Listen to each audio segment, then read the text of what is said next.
Dear students, Assalamu alaikum. Hope you will be fine and your time will be going good. So आज जो हमारी lesson है that is keeping quiet. It is poem of class 12th flamingo English J K BOSE syllabus new syllabus है जो जे K Bose का NCERT syllabus, तो उसका ये पोइम थर्ड है. इसका हमने ऑलरेडी एक पार्ट जो इसका फर्स्ट हाफ है वो हमने ऑलरेडी एक्सप्लेन किया, उसका वीडियो भी अपलोड किया, आप वो देख सकते हैं. आज हम उसका जो सेकंड हाफ है वो हम देखेंगे कि शायर क्या कह रहा है, what the point is actually wants us to convey. तो आज हम इसका देखेंगे, लेकिन उससे पहले आप चैनल को शेयर करें, सब्सक्राइब करें, बेल आइकन का बटन दबाएं और अपनी व्यू दें ताकि आने वाली जो और वीडियोज़ हैं वो भी आप तक पहुँच सके. सो जैसा कि मैंने आपको बताया, जो कीपिंग क्वाइट है, खामोश, अगर इसका हम जो लिटरल मीनिंग ही देखिए, that means you have to keep quiet, आप खामोश हो जाओ, बी साइलेंट. तो उसका जो पोइम है कीपिंग क्वाइट, ये पेब्लो नेरुदा ने लिखी है, वो एक कैरेबियन पोइट थे. तो इसमें जो डिस्कस किया गया है that is the need of maintaining peace and silence. कैसे पीस और साइलेंस एक दूसरे के साथ रिलेटेड हैं. If you have to maintain peace then you have to be silent. अगर आपको खामोश रहना है तो आपको फिर साइलेंट भी होना है. You have to keep silence, only then you can achieve peace. He stresses upon being quiet and harmless to the human beings. और उसमें जो दूसरी चीज़ है, जो सेकंड पॉइंट है इसमें, वो पॉइंट चाहते हैं कि that we have to be harmless, we have to be friendly to human beings animals and environment. हमको बिल्कुल वो हार्मलेस बनना है, बेज़रर बनना है टू ह्यूमन बींग्स, चाहे वो ह्यूमन बींग्स हो, एनिमल्स हो या एनवायरनमेंट हो. इन तीनों से को हमसे कोई खतरा या कोई नुकसान का अंदेशा नहीं होना चाहिए. He says that in order to maintain peace and harmony it is required to stop and introspect ourselves.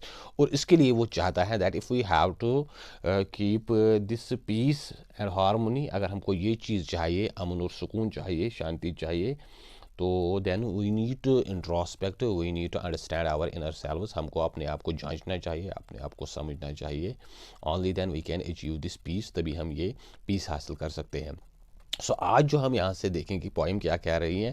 Those who prepare green wars, wars with gas, wars with fire, victory with no survivors, would put on clean clothes and walk about with their brothers in the shade doing nothing.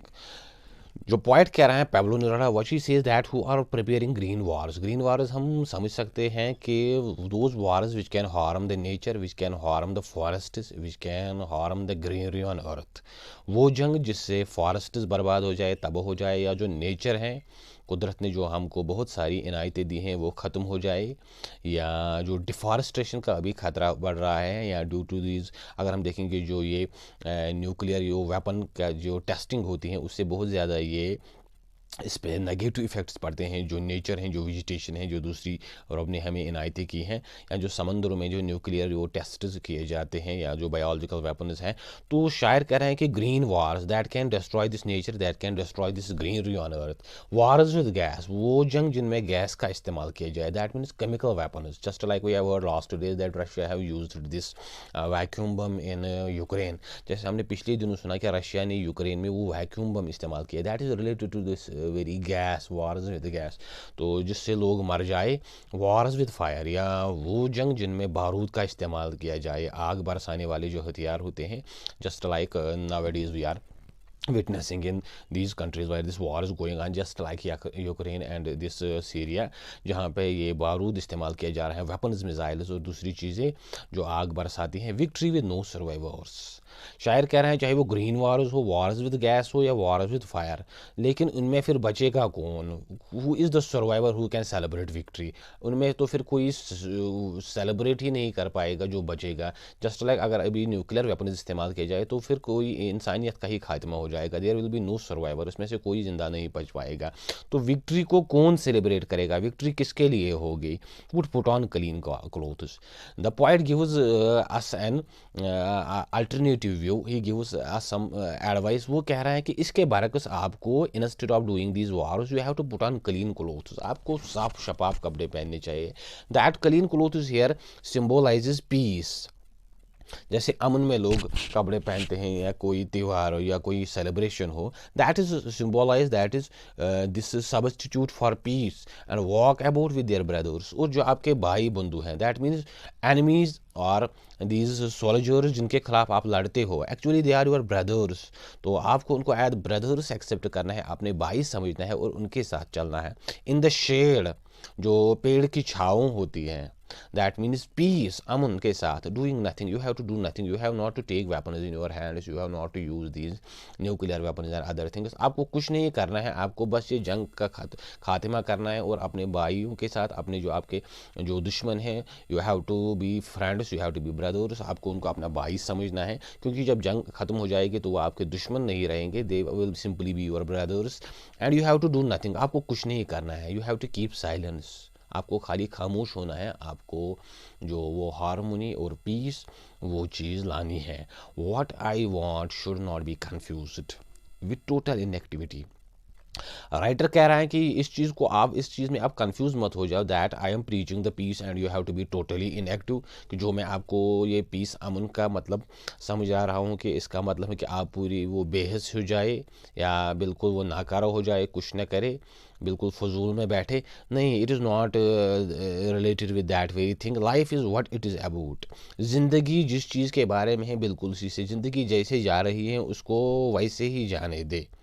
इसके साथ जो life cycle है इसको disturb ना करे। If we are not so single minded about keeping our lives moving and for one school do nothing, perhaps a huge silence might interrupt the sadness of never understanding ourselves and of threatening ourselves with death।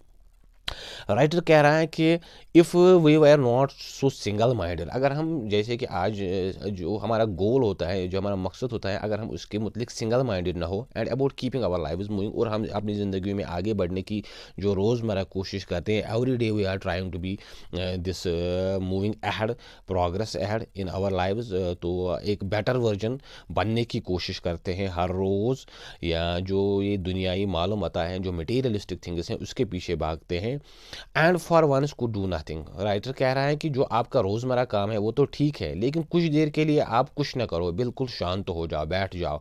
Perhaps a huge silence might interrupt the sadness, जो आप ये sadness छाई हुई है, जो आप ये frustration छाई हुई है, जिसमें आज का मॉडर्न जो इंसान है वो इसमें फंसा हुआ है, वो हर वक्त स्ट्रेस में रहता है, बिल्कुल वो फ्रस्ट्रेटेड रहता है, उसको समझ नहीं आता है कि वो क्या करे क्या ना करे।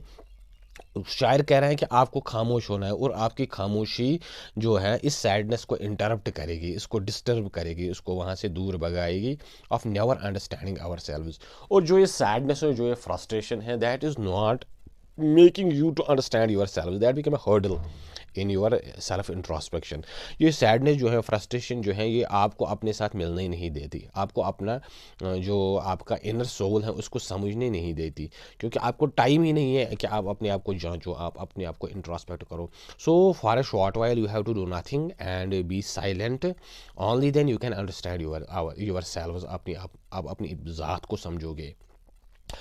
Because end of threatening our selves with death, क्योंकि हम अपने ही जान के दुश्मन बने हुए हैं। जो ये सैडनेस है, जो ये फ्रस्ट्रेशन है, जो ये एंगर है, जो ये एक तरह की वो एनिमोसिटी है एमंग नेशंस, एमंग पीपल, तो ये हमारी ही जान के दर पे है। क्योंकि अगर इस बार वर्ल्ड में न्यूक्लियर जो वार हो जाए तो हम सब ख़त्म हो जाएंगे, इसमें से कोई ज़िंदा नहीं बच पाएगा। Actually the human being has becoming enemy of himself, जो ह्यूमन बीइंग है वो अपने ही आप के दर पे हो गए हैं, अपनी ही जान लेने पे दर पे हो गया है। तो जो ये अंडरस्टैंडिंग है ये हमको तभी आएगी जब हम साइलेंट हो जाएंगे और ये सैडनेस कुछ देर के लिए चली जाएगी, फिर हम अपने आप को समझ पाएंगे what actually we are doing and what we have to do, हम क्या कर रहे हैं और हमको क्या करना है, where we are heading towards, हम किस रास्ते पे जा रहे हैं और कहाँ जाना है actually. Perhaps the earth can teach us as when everything seems dead and later proves to be alive. Finally जो राइटर है वो कह रहे हैं that the earth is the best example that can teach us when everything seems dead and later proves to be alive. ये बिल्कुल सबसे बेहतर एग्जाम्पल है, एपिटम है इस चीज़ का, दैट जो अर्थ है, जो हमारी धरती है, वो हमको सबसे बेहतर समझा सकती है। It can be the best example for us, अगर हम समझने के हल है कि कैसे हर चीज़ पहले मुर्दा होती है और फिर ज़िंदा होती है। जैसे हम ज़मीन में जो बीज डालते हैं, बीज बोते हैं, पहले वो बिल्कुल मुर्दा सी होती हैं, फिर उसमें से वो पौधा उगता है और फिर पेड़ की शक्ल अख्तियार कर जाता है, या उसमें फिर फसल वसल उगता है। तो वैसे ही जो अगर हम देखेंगे जो ऑटम का सीज़न होता है, तो ये पेड़ पौधे बिल्कुल वो मुर्दे से हो जाते हैं। जैसे ही स्प्रिंग का सीज़न आता है जो आजकल चल रहा है यहाँ, तो फिर से ये जैसे ज़िंदा हो जाते हैं, इटर्नल अलाइव, इसमें से वो जो पत्ते हैं और दूसरे कोंपले वो फिर से निकल आती हैं, बिल्कुल ये ज़िंदा हो जाते हैं, इनमें एक जान सी आ जाती है। तो शायर कह रहे हैं कि हमको इसी धरती से समझनी चाहिए कि कैसे मुर्दा को ये ज़िंदा करती हैं, जो हमको लगता है that it is dead and then it turns be alive, फिर ये कैसे ज़िंदा हो जाती है। Same is the case, we have to make our selves alive from our dead beings. हमको अपने आप को, जो हम मुर्दा हो चुके हैं, इस हालत से निकालना है और अपने आप को फिर से ज़िंदा करना है। We have to revive our selves, क्योंकि हम फजूल की चीज़ों में उलझ चुके हैं। Now I will count up to 12। Finally जो पॉइंट कह रहा है कि that I am going to count up to 12, मैं फिर से ये 12 तक गिनूंगा, एंड यू कीप क्वाइट, और आप खामोश हो जाओ, कुछ देर के लिए शांत हो जाओ, अपने आप में जांचो, सेल्फ इंट्रोस्पेक्शन करो, अपने आप का मुहासबा करो, अपने आप को अंडरस्टैंड करने की कोशिश करो, what actually you are, what actually you have to do and what you are doing. आपको क्या करना है और आप अभी क्या कर रहे हो, एंड कीप क्वाइट, आप खामोश हो जाओ, क्योंकि जब आप खामोश हो जाओगे तभी आप सेल्फ इंट्रोस्पेक्शन कर पाओगे। Unless and until you will not be silent, you will not be peaceful. आप अपने आप को नहीं समझ पाओगे अगर आप इसी ये कन्फ्यूजन और कियोस में चले जा रहे हो। एंड आई विल गो, और जो राइटर कह रहे हैं कि मैं चला जाऊंगा, और आप खामोशी अख्तियार करो, अपने आप को अंडरस्टैंड करने की कोशिश करो। सो दिस पोइम, ये जो फोकस है इसका कि पीस और साइलेंस का आपस में कितना बड़ा रिश्ता है। If you are not silent, अगर आप शांत नहीं हो जाओगे, you can not achieve peace. तो शायर कह रहे हैं कि that human being has to be harmless to other creatures, particularly human beings, animals and environment. और ह्यूमन बींग को चाहिए कि वो दूसरे लोगों के लिए बिल्कुल नुकसानदेह न हो, खासकर जो दूसरे इसके फेलो ह्यूमन बींग्स हैं और जो एनिमल्स हैं that are part of his planet, जो इस धरती का हिस्सा हैं, और एनवायरनमेंट जो रब ने उसको प्रगति दी है, जो एक एटमॉस्फेयर बना दिया है, एक इक्विलिब्रियम दिया है इस वर्ल्ड में, एनवायरमेंटल इक्विलिब्रियम, इकोलॉजिकल इक्विलिब्रियम। तो इंसान को चाहिए कि इनको नुकसान ना पहुंचाए, इनको डिस्टर्ब ना करे। तो इस चीज़ के लिए चाहिए पीस एंड हारमोनी। तो पीस एंड हारमोनी तभी आ सकती है when we be silent and when we introspect our selves. तो तभी आएगी जब हम अपने आप को इंट्रोस्पेक्ट करें, अपना एहतसाब करें, अपने आप को जांचें। So for all these things we have to be silent for some time. तो इन सब चीज़ों को हासिल करने के लिए हमें कुछ देर के लिए खामोश रहना चाहिए।